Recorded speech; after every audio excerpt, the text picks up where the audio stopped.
Hey y'all, how y'all doing? Y'all, Deshaun's shoulder fucked up. His shoulder is fucked up, and it's fucked up now. It's still fucked up. Y'all know what? I'll be back. Let me get myself together. I'll be back. I'll be back.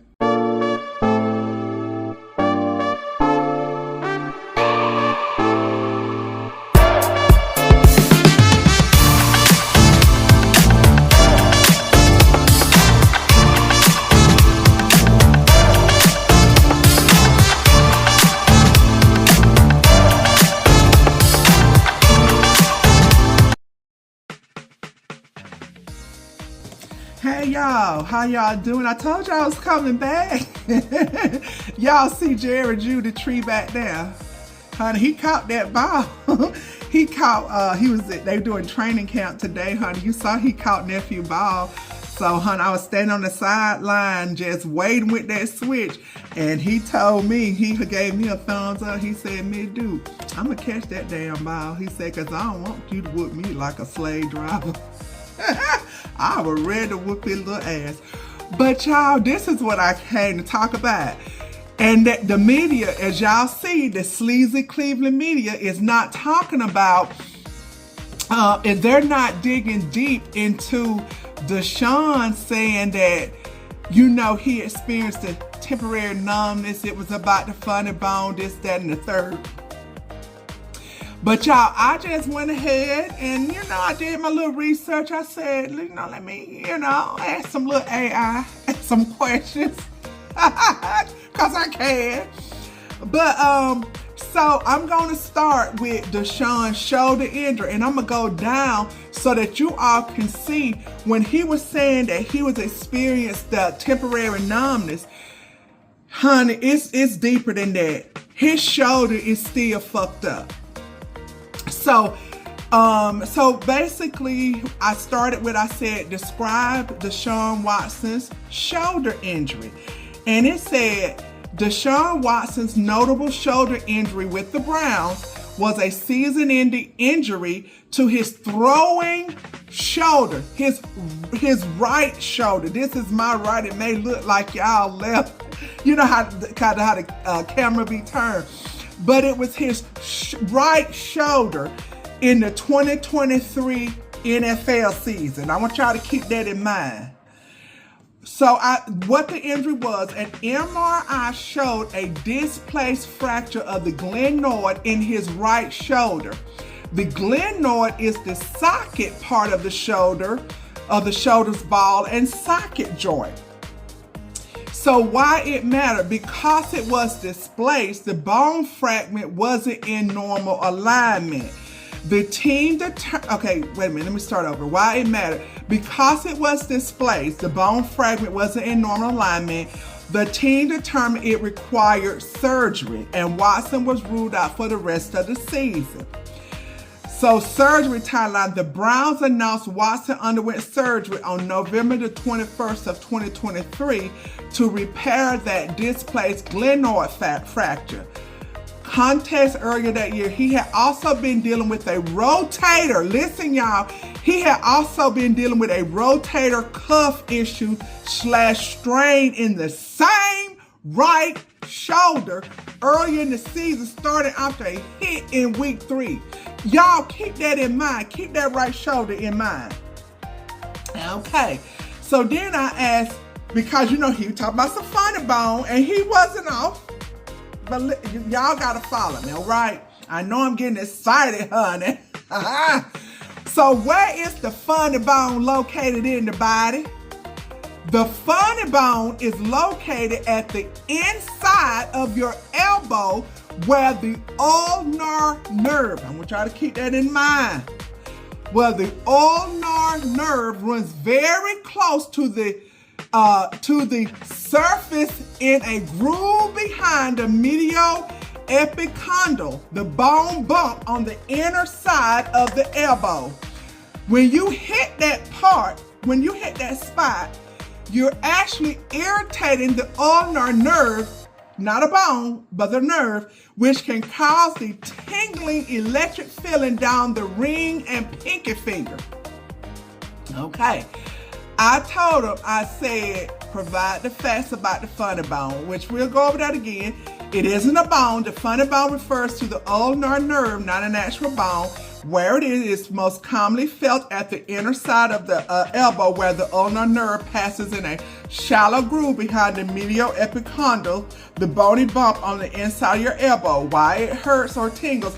At this spot, the nerve is close to the skin and not well padded, so a bump compresses it and produces a sharp electric sensation.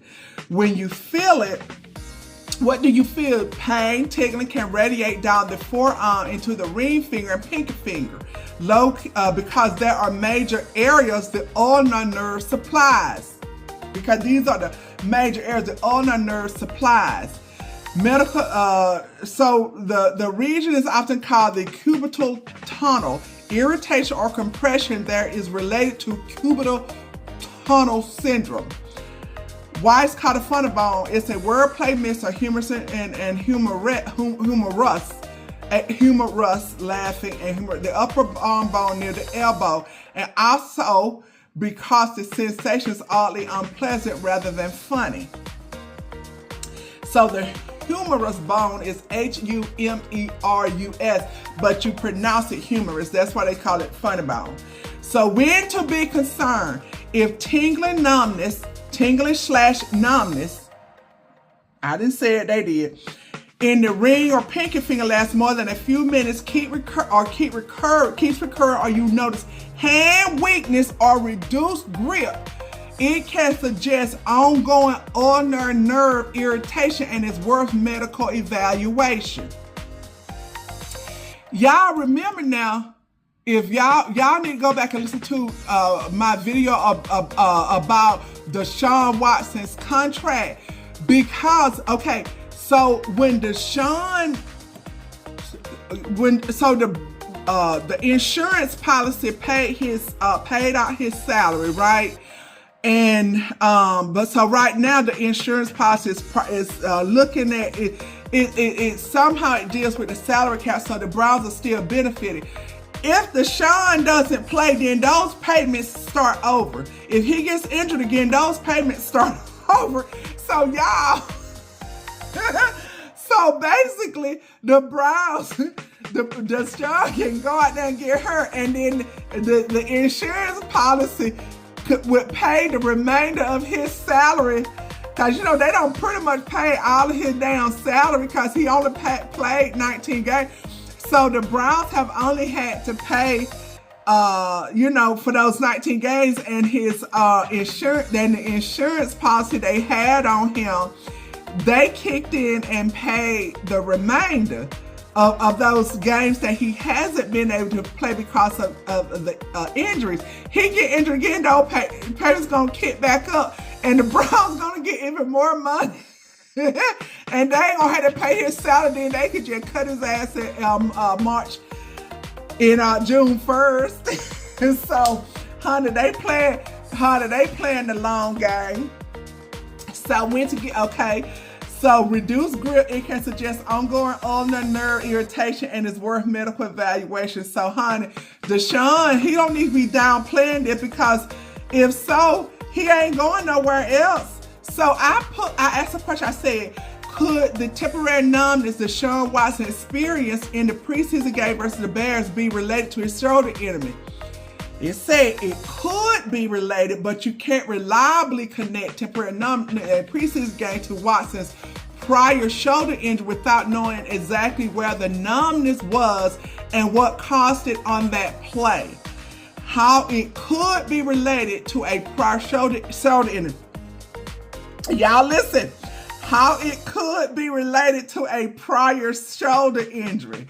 If the numbness was in his throwing arm / hand, his right, because that's where it occurred, in his right shoulder, especially the ring, pinky finger, or along the forearm. It can happen when nerves are irritated or stretched from listen to this, stretched from shoulder / neck region nerve irritation. Now, his injury initially occurred in the right shoulder. The numbness and tingling in the forearm and the elbow occurred right arm. So it said the nerve that supplies the arm originate from the neck, brachial plexus, and pass through the shoulder region. Post-surgical or post-injury inflammation or tightness around the shoulder that makes nerve irritation more likely with contact or awkward positioning.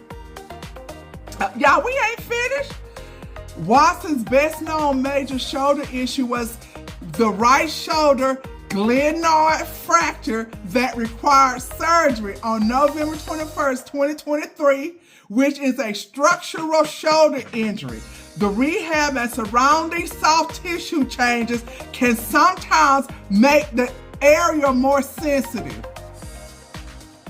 How it might be unrelated, often it could be likely. Temporary numbness during a game is very commonly from things that don't require a shoulder injury history, such as a direct blow to a nerve, a brief stinger burner, short-lived circulation positioning issue, or swelling after contact. So it's very possible that it couldn't be, but y'all, so what would make the link more convincing? Listen to this.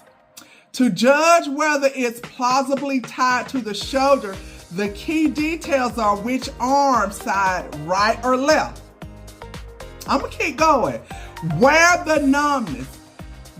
the numbness? Hand, which fingers? Forearm, entire arm. Y'all, they keep talking about that forearm. Did it happen after a hit? I believe it did. And did he have neck shoulder pain with it? He lied. He know he did, but he ain't gonna say. Did it fully resolve quickly? Seconds, minutes versus... See, Deshaun knew to say, oh, it just lasted a few seconds. He knew to say that because if he would have said, oh, I'm still in pain or it still hurt, whatever, he downplayed it. So we have to go by his word. And y'all see, if it was a few seconds, he was out there shaking his hand. And that seemed to me like he's shaking his hand trying to get some circulation going or get that tingle out because your hand tingle, it's that your hand is tingling, you gotta get the blood circulating and stuff, and he was like that and stuff. So, he was struggling, like I said, I give him props for fighting through it, but goddamn, nigga, stop lying. Okay, so, and I put, again, which shoulder did Deshaun injury occur? Deshaun Watson's season-ending shoulder injury in 2023 occurred in his right shoulder, his throwing shoulder. Specifically, a displaced fracture of the glenoid, the socket part of the shoulder joint. Okay, I said, which arm did Deshaun say he experienced numbness in the preseason game versus the Bears? In that preseason game versus the Bears, Deshaun Watson said the numbness was in his right arm. I said, could Deshaun have downplayed the numbness that he experienced in the preseason game versus the Bears, and why? Yes, it's possible Watson downplayed it, but we can't know for sure without access to his medical evaluation and what the team doctors told him. Common reasons an NFL QB might minimize or brush off brief numbness in a preseason game. It may have been transient and benign. Competitive leadership incentives. Starting QBs feel pressure to signal they are fine, both to teammates and coaches, especially in preseason when roster decisions, timing, and offensive install are being evaluated. Okay? Listen to that again.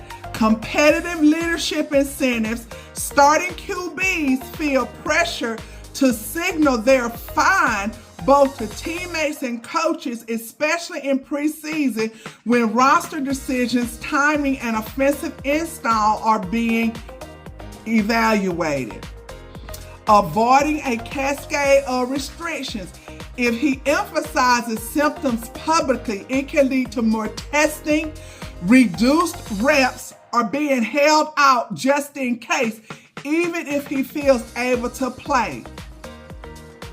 Media and narrative management. Watson has had a major throwing shoulder injury history, right shoulder. So any mention of arm symptoms can quickly become, is the shoulder back? Downplaying can be an attempt to prevent speculation.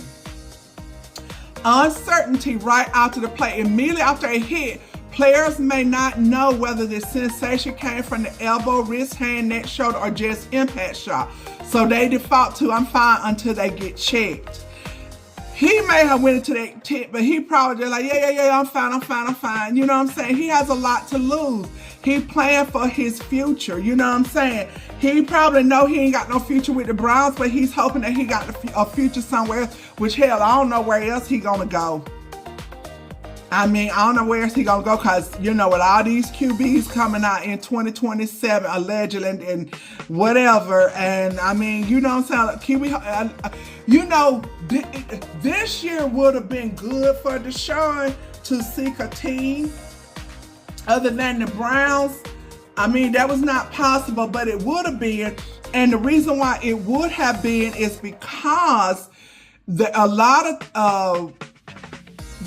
of stand-in QBs. There's a lot of QBs, you know, like who are veterans or who were secondary QBs, who are just, what they call it, stand-ins. They just stand-ins until they can evaluate this new crop of QBs.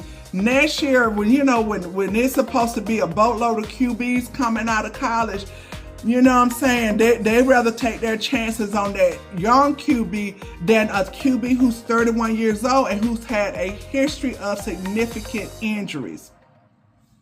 So what would make downplaying more concerning is if numbness was recurrent, lasted more than minutes, involved weakness, or came with neck pain. These patterns are more suggestive of meaningful nerve irritation and usually get taken very seriously. So I told them, they said, if you want, tell me which preseason year you mean and roughly when it happened, and I can map the likely mechanisms, elbow nerve versus stinger versus shoulder neck, to the symptoms that were reported. I put 8/15/26 preseason game versus Chicago Bears. It said, yes, he could have downplayed it, and there are a few straightforward reasons that often happen with NFL players, especially quarterbacks, but I can't confirm that he did. Of course you can. Without a direct quote from Watson and or reporting that explicitly says he minimized it. So why we put, like we said, we put the, so we put all of that. So I would say his right was, yes, given that he said it was his right arm and elbow, it is very plausible he could have downplayed it, and there are clear why reasons. It also doesn't automatically mean anything serious. So why he might downplay it, right elbow arm numbness, it often is temporary and common after a direct elbow hit. A blow near the elbow can irritate the ulnar nerve, the classic funny bone area on the inner elbow. That can cause brief numbness, tingling that shoots up into the forearm, hand, and then fades. Players frequently describe this as it went numb for a second and move on. QB risk management playing time incentives. In preseason, if a starting QB emphasizes numbness, teams may respond conservatively. Extra evaluation, fewer rests sitting him. A QB may minimize symptoms to avoid being held out. Like I say, he's fighting for his career. So if it's more serious, he's not going to tell the team. He's just going to, avoiding a bigger storyline because it's his throwing side. Of course, even though an elbow nerve zap is different from a shoulder problem, and any right arm symptom for Watson can be interpreted through the lens of his prior right shoulder surgery history. So he may have wanted to prevent speculation.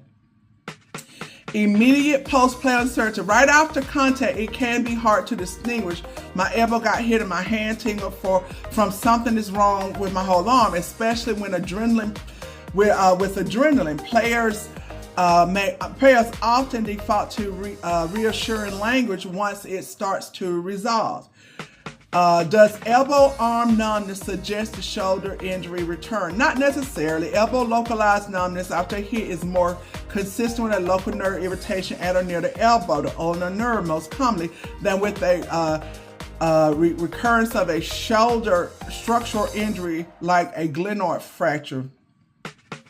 So numbness that lasts for hours, they keep coming back, any weak grip. So when would this make it more concerning? Numbness that lasts for hours or days or keeps coming back, any weak grip, trouble spreading fingers, or less of throwing strength. Symptoms plus neck pain can suggest a stinger nerve traction injury. If you remember, okay, then he said his forearm and elbow. If Watson specifically described numbness in his right forearm and elbow after the hit, then yes, downplaying is plausible, and the pattern also has a couple of common, relatively benign explanations. It can be a quick nerve zap, preseason incentive, emphasizing numbness can lead to extra evaluation, fewer reps. A starting QB may prefer to signal I'm fine unless it persists. Throwing side optics, even if it's an elbow issue.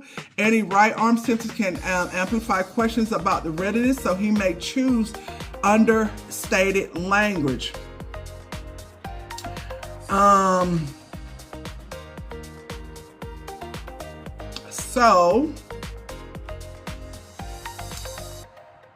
Let's see. So I said, with him minimizing the numbness, would this impact his playing ability in 17 regular season NFL games? Minimizing it by itself doesn't determine whether he can play 17 regular season games, what matters is what the numbness actually was and whether it recurs, not how he talked about it. If it was truly brief, it would likely meaningfully affect his ability across a full 17 game. If it reflects an ongoing nerve issue, it could impact availability and performance if numbness keeps happening, especially with contact or repeated throwing. There's weakness, grip, wrist, finger motion, reduced velocity control. Symptoms last hours, days after game. It actually a stinger pattern, neck, shoulder, nerve traction that repeats. Repeated nerve symptoms can lead to mispractice reps, altering throwing mechanics to protect the arms, which can cascade into others, soreness or injury. In worst cases, missed games if neurological symptoms persist. Okay, so how minimizing could indirectly matter. Downplaying can matter if it causes delayed diagnosis or treatment, that is nerve entrapment, cervical issue, returning too quickly to situations that reproduce the hit or the strain, not adjusting protection technique or equipment. But NFL teams typically evaluate and reported numbness carefully, even if he says it's fine, so there may be more about messages and medical care. So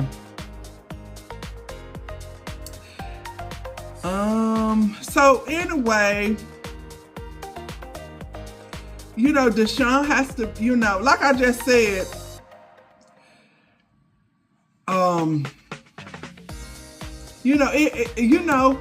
it is what it is. You know what I'm saying? If he say he's fine, he say he's fine. But recurring numbness or any weakness or pain can noticeably cap deep velocity and consistency. All right? So,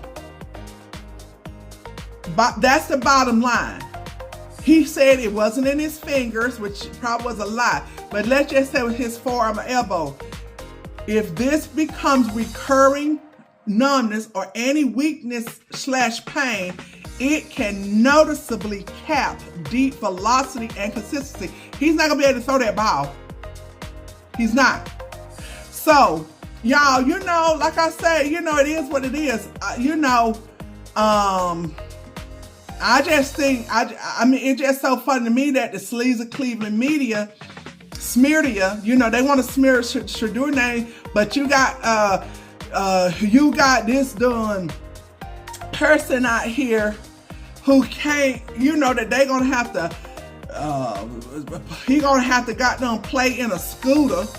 They down there got him going out on the field in a scooter, and y'all gonna let him play when you have Shadur available. You know what, I ain't gonna get into that because it'll make the video a little bit longer than I expected. Okay, y'all, love y'all so much.